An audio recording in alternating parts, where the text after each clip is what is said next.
Roman Reigns WWE top superstar, কিন্তু কিছু কিছু রেসলার আছে যারা রোমান রেন্সকে সহ্যই করতে পারে না। আজকে এই ভিডিওতে এমন কিছু রেসলারদের দেখব কোন কোন রেসলার রোমান রেন্সকে পছন্দ করে না এবং এর পিছনে আসল রহস্য কী। তো সবাই ফুল ভিডিওটা দেখতে থাকো। ফুল ভিডিও দেখলে জানতে পারবে রোমান রেন্সকে কিছু কিছু রেসলার পছন্দ করে না কেন। তো 1 নম্বরে আছে সেক রলেন্স।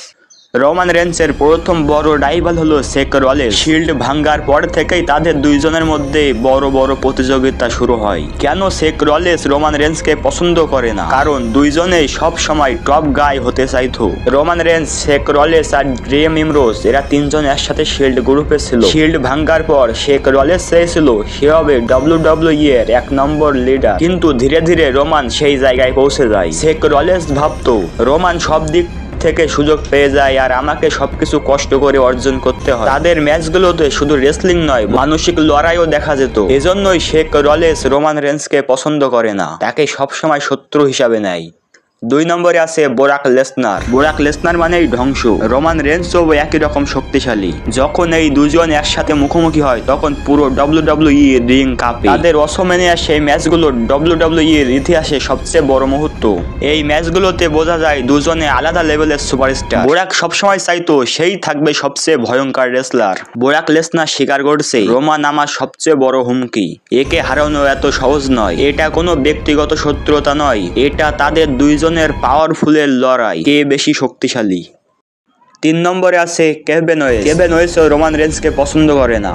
কেভিন ওয়েস সবসময় নিজেকে আন্ডারগ্রাউন্ড মনে করত। সে ভেবেছিল সে রোমানের চেয়ে বড় শক্তিশালী, কিন্তু প্রতিটা বড় ম্যাচে তার সামনে ছিল রোমান রেন্স। এতে কেভিন ওয়েস বুঝেছিল টপে যেতে গেলে আগে রোমান রেন্সকে হারাতে হবে। তাদের ম্যাচগুলো ছিল খুবই কষ্টকর এবং হিংস্র। এই ম্যাচগুলো কেভিন ওয়েসকে আরো বড় শত্রু করে তোলে। এই কারণে কেভিন ওয়েস বলেছিল রোমান রেন্সই তার শেষ চ্যালেঞ্জ। লড়াই যত বাড়ছে তত রোমানের সম্মান বৃদ্ধি পাচ্ছে। কেভিন ওয়েস সেজন্য রোমান রেন্সকে পছন্দ করে না।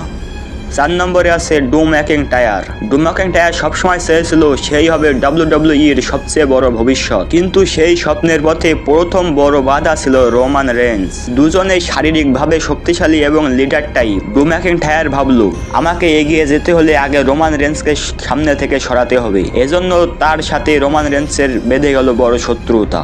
রোমান রেন্সকে ড্রু ম্যাকিন্টায়ার পছন্দই করতে পারে না। ড্রু ম্যাকিন্টায়ার বলেছিল এগিয়ে যেতে হলে আগে রোমানকে পথের কাঁটা থেকে সরাতে হবে। 5 নম্বরে আছে কোডি রক্স। কোডি রক্সও রোমান রেন্সকে আগে পছন্দ করতো না। কোডি রক্স তার বাবার স্বপ্ন পূরণ করতে চেয়েছিল, কিন্তু রোমাঞ্চ হলো তার সবচেয়ে বড় বাধা। রোমান রেন্স তখন ইতিহাস গড়ছিল। তাদের অসমেনিয়া ম্যাচগুলো ছিল আবেগে ভরা। তুমি নিজের রাজ্য হারানোর ভয়ে আছো, এই কথা ছিল রোমানের সবচেয়ে বড় ভয়। এই কথা দিয়ে কোডি রক্স রোমানকে চাপ দিতে থাকে। কোডি রক্সের সাথে ম্যাচগুলোতে রোমান রেন্সের মানসিক পরীক্ষা তৈরি হয়। তারা দুজনের কাছে অনেকবার হারছে জিতছে। হারানোর পরেও সম্মান থাকে। তারা দুজনেই হার জিতের পরেও তাদের সম্মান অটুট থাকে সবসময়। রোমান রেন্সকে কেউ ঘৃণা করে না, বরং তার বিরুদ্ধে সবাই লড়াই করে, কারণ সে আছে শীর্ষের প্রথম স্থান, আর শীর্ষে থাকা মানুষই সবসময় বড় চ্যালেঞ্জ হয়ে থাকে। তো বন্ধুরা, ভিডিওটি ভালো লাগলে সবাই চ্যানেলটিকে সাবস্ক্রাইব করে দিও এবং একটি লাইক করে দিও আর কমেন্টে তোমাদের মতামত লিখে জানাও।